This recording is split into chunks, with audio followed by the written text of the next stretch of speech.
Hello, welcome to Miniature Arms, my name's Stuart and welcome to vlog number 2 for my 15mm Pacific War project. It's a little bit hot in the office today. Temperatures have gone up a little bit in the UK, which we can't complain about when we have nice weather here. So I'll try and keep this video a little bit shorter than the previous one. The previous one was a bit of a delve into what this project was about. This one will be a little bit more focused. So today we're going to be focusing on what I've printed, so to speak, and the forces that I've gathered from the Marines.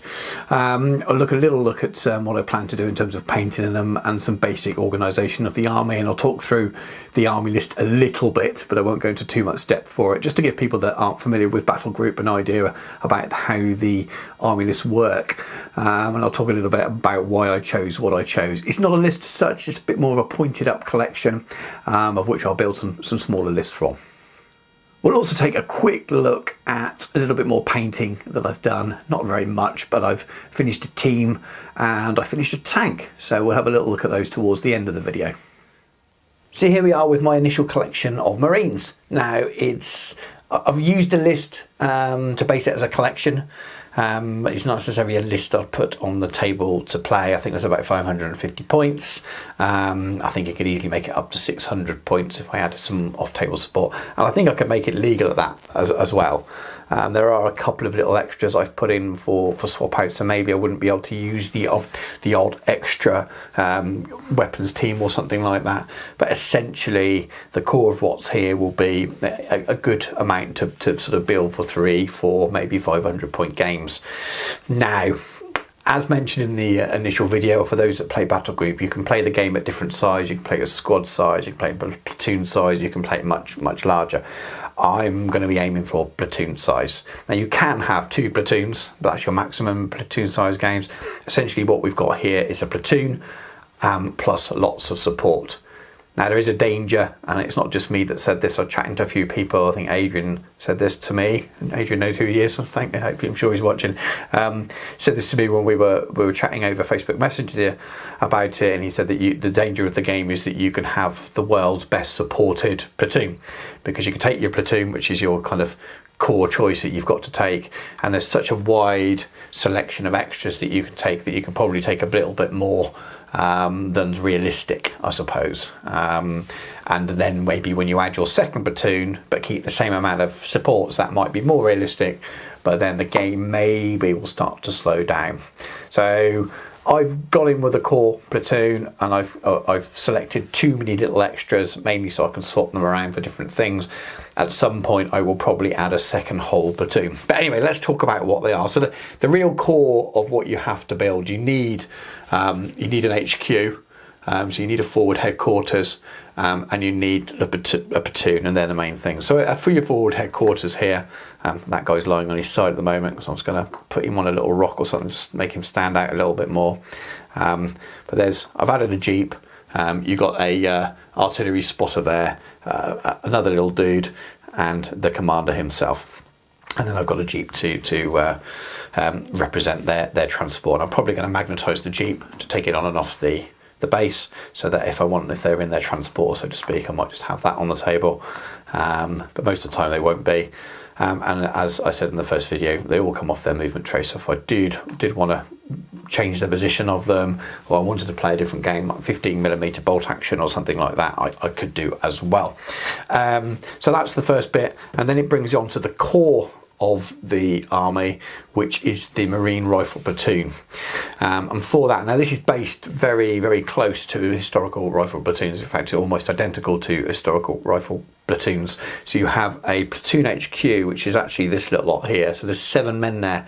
You have an officer, you have a mortar spotter, and then you have normal guys, and you can add extra things like a demolition charge, etc, etc. So that's just the guys on that base there.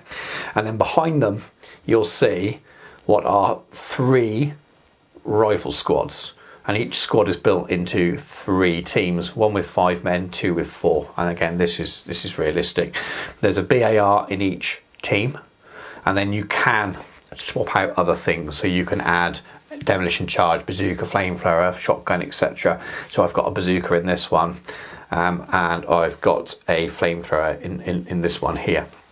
So a nice little bit of variety, and I've got loads and loads of extras of those printed off if I wanted to add more, but I didn't want to go overboard for the reasons that I've already stated. So in addition to your core part of your platoon there, you can have additional support options. So you have transports, and as you can see at the back, there are a couple of LVT4s. Now, this one, which you may have spotted in my previous video, has got the wrong weapons at the front. They should be at the back on the British style one, I think. So I've got to print another couple of machine guns at the front and swap them out. So ignore that for now. I just mixed them around a bit from what I printed off, but looking at it, I've clearly added the wrong ones. I think the Americans do have an option that looks a bit like that, but I think they're more rounded. And I think that these are supposed to be, as I say, rear mounted on maybe one of the British variants. There's so many variants, and I'm learning, so do forgive me.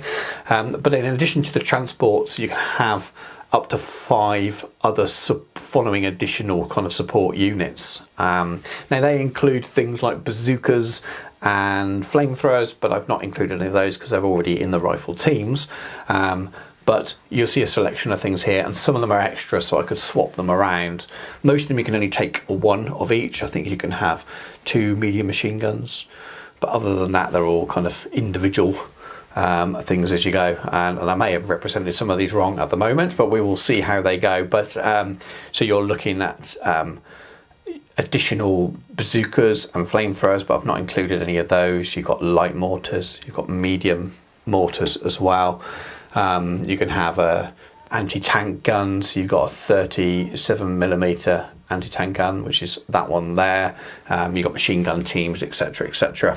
In fact, thinking about it, I think that these machine gun teams should actually have an extra model. I think they should be 3-man teams rather than the 2 I've got modelled there.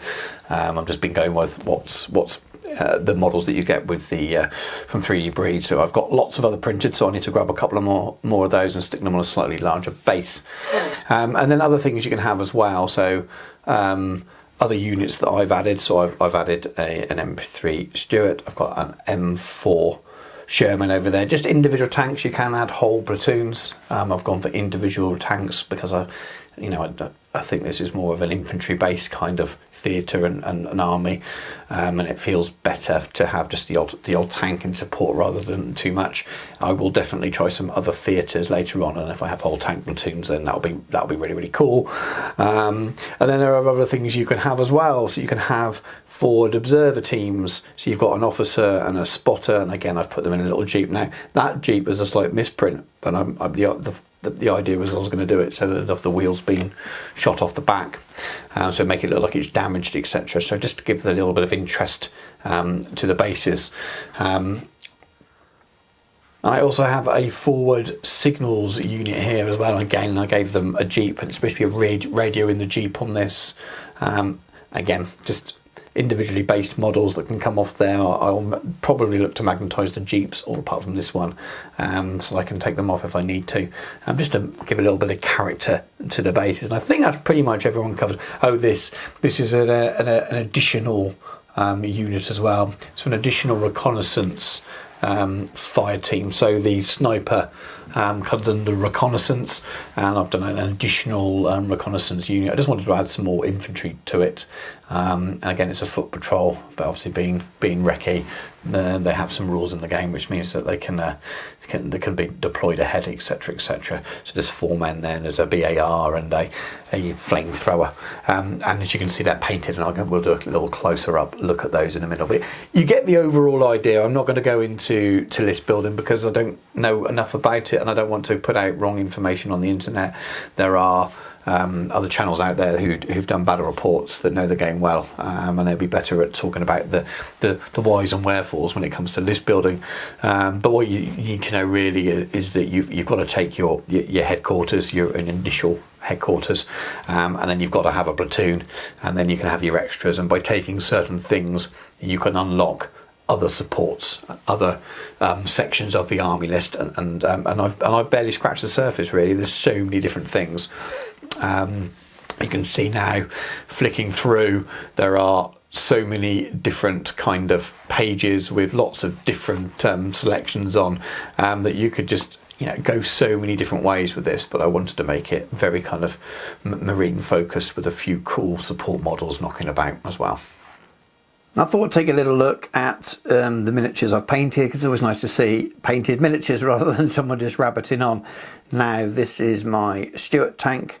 So this is like all the other models from 3D Breed as part of their March to Hell range. And this is found under their Pacific range. I'm sure it's the same files if it is, and found under their other theatres as well. And it didn't take very long to paint at all. So I will do a painting tutorial on the Sherman, that's my plan.